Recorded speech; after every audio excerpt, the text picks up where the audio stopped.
नमस्कार दोस्तों, easy news में आप सभी का स्वागत है। आप सभी से यही कहना है कि जो भी इस चैनल पर नए हैं वो इस चैनल को सब्सक्राइब कर ले और जो हमारे फेसबुक पेज को देख रहे हैं वो इस पेज को फॉलो कर ले।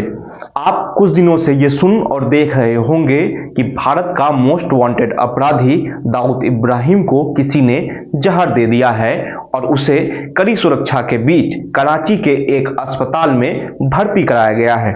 हालांकि इसको लेकर कई तरह की खबरें हैं, कई तरह की बातें चल रही है। क्या उसे जहर दिया गया है भी या नहीं, क्या फिर एक बार ये दिखाने की कोशिश किया जा रहा है कि दाऊद इब्राहिम मर गया है और उसे फिर से पाकिस्तानी एजेंसी सुरक्षित जगह पर लेकर चले जाए।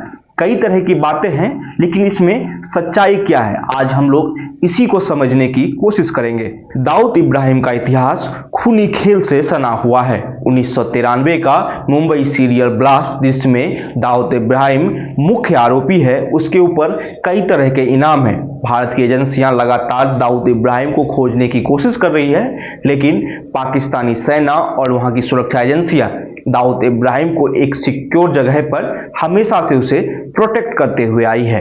लेकिन अचानक से पिछले अगर आप 2-3 महीनों को देखें तो पाकिस्तान में एक कॉन्स्पिरेसी लगातार चल रही है। आप इसे कॉन्स्पिरेसी कह ले या कुछ और, लेकिन ये देखने को मिल रहा है कि कुछ अज्ञात लोग पाकिस्तान में उन लोगों को टारगेट बना रहे हैं जो कहीं ना कहीं भारत में आतंकवाद के घटनाओं में शामिल रहा है। इसमें कई लोगों की गोली मारकर हत्या की गई है, लेकिन पाकिस्तानी सुरक्षा एजेंसी अब तक उन लोगों तक नहीं पहुंच पाई है। कई लोगों की हत्या हो चुकी है और खासकर कराची और बलूचिस्तान वाले इलाके में ज्यादा हत्याएं हुई है।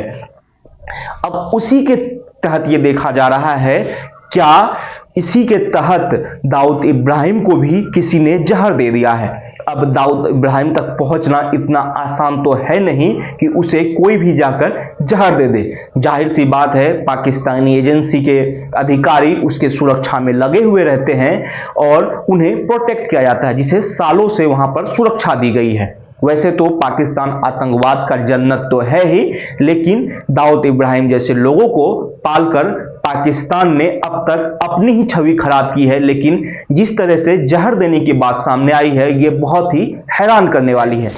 इस घटना को 3 नजरिए से देखा जा रहा है। पहला नजरिया भारत के रॉ पर उठता है कि क्या कोई रॉ के एजेंसी के लोग ही वहां पर जाकर दाऊद को जहर दे दिया है। दूसरी बात यह उठती है, क्या आईएसआई उन सभी लोगों को निपटा रहा है जिससे पाकिस्तान को अब नुकसान हो रहा है, या सच में दाऊद इब्राहिम को जहर दिया गया है। अब हम पहले नजरिए को देखें, क्या कोई रॉ के एजेंसी के लोग दाऊद इब्राहिम तक पहुंच सकता है जहां पर पाकिस्तान के टॉप मोस्ट अधिकारी आते हो जो उसको सुरक्षा देते हो। जाहिर सी बात है, ये पहुंचना बहुत आसान तो नहीं है, लेकिन पाकिस्तान की एक आदत है, कुछ भी घटना वहां पर होती है तो सीधे सीधे रॉ पर इल्जाम लगा दिया जाता है। अब सवाल ये उठता है, क्या पाकिस्तानी एजेंसी ही उन सभी लोगों को निपटा रही है जिससे उन्हें नुकसान हो रहा है? क्योंकि अगर देखें तो जिस तरीके से अमेरिका का और यूएन का प्रेशर पाकिस्तान पर पड़ा है और पाकिस्तान का जैसे मासी हालत, मतलब कि वहां पर जिस तरह से इकोनॉमिक क्राइसिस आए हुए हैं, उस तरीके को अब पाकिस्तान नहीं अपनाना चाह रहा है जिससे पाकिस्तान को नुकसान हो। क्योंकि अब के बाद अगर पाकिस्तान किसी मेजर आतंकवादी घटनाओं में शामिल पाया जाता है और इस वक्त अगर पाकिस्तान पे कोई सैंक्शन लग जाता है तो पाकिस्तान का बैंकक्रप्ट होना तय है। इन सभी चीजों को देखते हुए ही ये कहा जा रहा है कि आईएसआई, जो कि पाकिस्तान की सुरक्षा एजेंसी है, वही उन सभी लोगों को निपटा रही है जो अब पाकिस्तान के लिए ही मुसीबत बनते जा रहे हैं। इसी के तहत अगर आप देखें तो अज्ञात बंदूकधारी द्वारा पाकिस्तान में कई लोगों की हत्या कर दी जाती है और उसमें से एक भी गिरफ्तार नहीं होता है।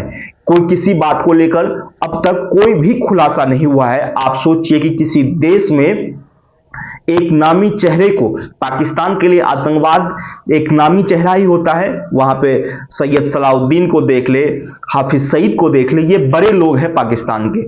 उनके राइट हैंड को अगर कोई मार दिया जाता है और वहां की एजेंसियां उसको पकड़ नहीं पाती है, तो सवाल उठता है क्या इसके पीछे कहीं आईएसआई तो शामिल नहीं है। और तीसरा नजरिया ये, क्या दाऊद को फिर से जहर दे दिया गया है, या इस जहर की कहानी को दिखाकर दाऊद को फिर से बचाने की कोशिश की गई है। क्योंकि आज से पहले भी 2-3 बार ये खबरें आई थी कि दाऊद इब्राहिम की मौत हो गई है, लेकिन दाऊद अब तक सुरक्षित पाकिस्तान में बैठा हुआ है। अब देखना ये होगा कि ये जो खबरें पाकिस्तान से ही निकल के आई है, क्योंकि इन सभी खबरों को सबसे पहले पाकिस्तान के सोशल मीडिया पर ही तोल दिया गया।